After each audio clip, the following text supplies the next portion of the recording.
一般提起欧洲强国，多半想到英国、法国以及德国这三驾马车，很少会有人提到意大利，会忽略也没办法。意大利这个国家的存在感太低，似乎这个国家除了足球踢得还不错以外，就没有什么拿得出手的东西了。但事实上，意大利的实力并不弱。作为一个老牌发达国家，意大利的经济和军事实力在欧洲属于顶尖行列。不要说在欧洲，即便放到世界上，意大利也是排得上号的。在2022年的全球军力排行榜中，意大利排第11名，比德国还要猛。可以说，意大利的军事实力在整个欧洲来说都算是脊梁骨的存在。意大利武装部队现役总兵力约17.5万人，预备役约有2万人，准军事人员有17.6万人，每年有约57万人达到可服役年龄。意大利武装部队由陆军、海军、空军组成，其中陆军现役约10万多人，海军现役有3.1万多人，空军现役有4.3万多人。其他地面部队装备自家制造的200辆阿里特坦克，全重54吨，步兵战车有1100多辆，装甲运兵车有1400多辆，牵引式火炮有108门，多管火箭炮有21辆，自行火炮有54辆。空中力量有105架战斗机，包括92架台风战斗机和13架 F-35战斗机，攻击机有97架，包括51架龙卷风攻击机、32架 MAX 攻击机、14架 VB-8B-12，运输机有39架，加油机有10架，预警机有2架，海上巡逻机有3架，电子战机有14架，侦察机有2架，直升机有410架，专用武装直升机有59架，空战能用到的战机，意大利是一个都不缺。意大利占据着一个极为重要的地理位置，其实力辐射着整个地中海地区。近些年来，意大利的军事发展有意向海军方面倾斜。海军有2艘航母，包括1艘满排3万吨的加富尔号，以及1艘满排1.4万吨的加里波第号。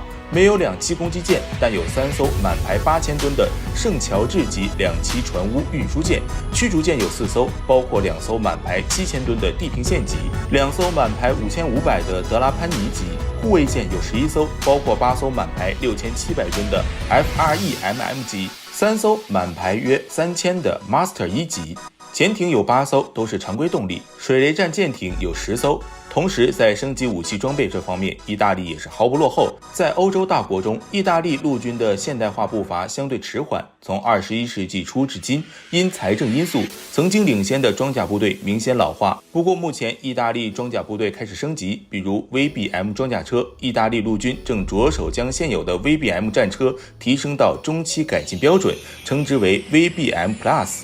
升级计划涵盖了战车的所有重点部位，包括发动机、悬架、车轮、电路、车载消防设备、通信和炮塔电子设备。负责制造 VBM 战车的 CIO 公司还将为意大利陆军的2个旅级作战单位提供 VBM 战车的前线指挥用型号，为另一支部队提供运载迫击炮的变形车，同时购买半人马2型坦克歼击车。意大利国防部在2020年年底订购了86辆该车，这款战车的生产已经启动，将于2024年至2030年交付，还打算供养主战坦克，原型车将很快送往军队进行测试，预计2023年交付125辆供养坦克，将换装先进的光学系统、新型无线电和导航设备、推进和制动系统、减速器、悬架、燃料系统也将升级。这些改进是为了确保上世纪90年代诞生的公羊能服役到2040年。在空军方面，意大利已经加入了由英国领导名为暴风雨的未来作战航空系统，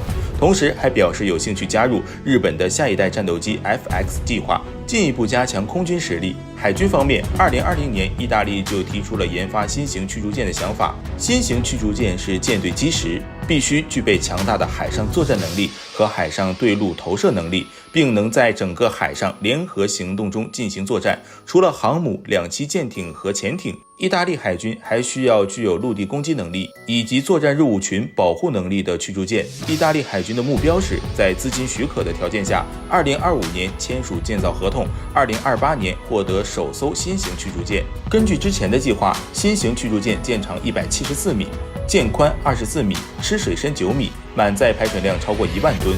舰员编组300多名左右，动力系统采用燃柴电动力系统，兼顾高速性能和低速静音性能，最高航速超过30节。新型驱逐舰的远程火力将主要由6到8枚套导弹垂直发射系统组成，其中2套位于舰桥前部，其余的位于舰体的中部。对于导弹的选择，防空导弹将由欧洲导弹公司紫菀系列负责，反舰导弹继续由舰桥后的多个倾斜发射器发射，奥特马特 Mk2 反舰导弹负责以及实施对岸目标的打击。除此之外，对于对陆纵深打击，则有可能选择欧洲导弹公司的暴风阴影对击巡航导弹。在2022年 DDX 驱逐舰项目已经正式启动，预计将由意大利芬坎蒂尼、西班牙纳万蒂亚、法国海军集团3方结合成合作伙伴，共同研发。DDX 驱逐舰排水量将超过1万吨，将装备下一代紫菀1530和紫菀30，用于防空和反导，并装备有重型反舰和远程公路导弹、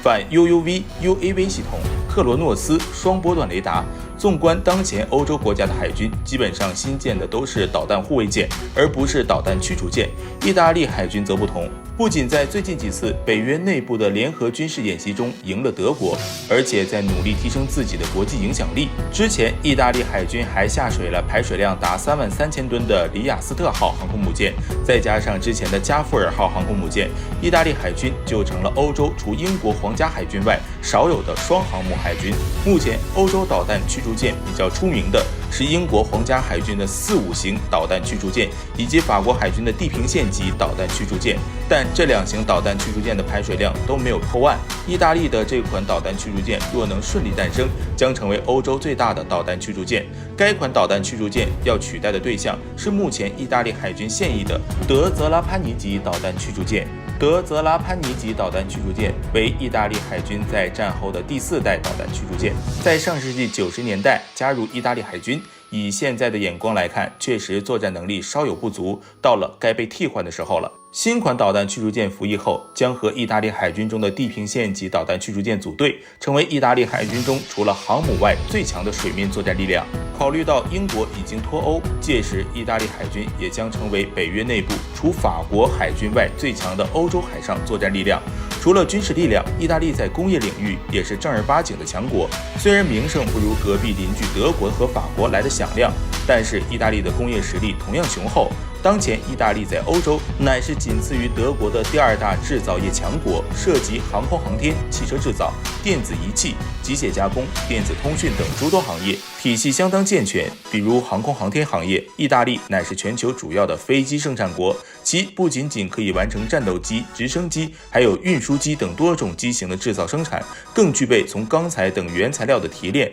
到发动机等零部件的生产，再到飞机的整体总装集成的完整产业链，有着独立制造各种飞机的能力。意大利的军事力量本就规模可观，如果再配合自身雄厚的经济实力以及发达的军工水平，基本上可以说是没有短板。硬要说缺点，或许就是士兵的意志了。意大利军队的口碑太差了，在历史上是出了名的战五渣，近代以来打架基本没赢过，即便自己占据着兵力和装备上的优势，被人家以少胜多，以弱胜强，那也是家常便饭。目前需要攻克的问题，或许就只有士兵意志这方面了。对此，各位朋友是如何认为的？欢迎在视频下方留言评论，下期见。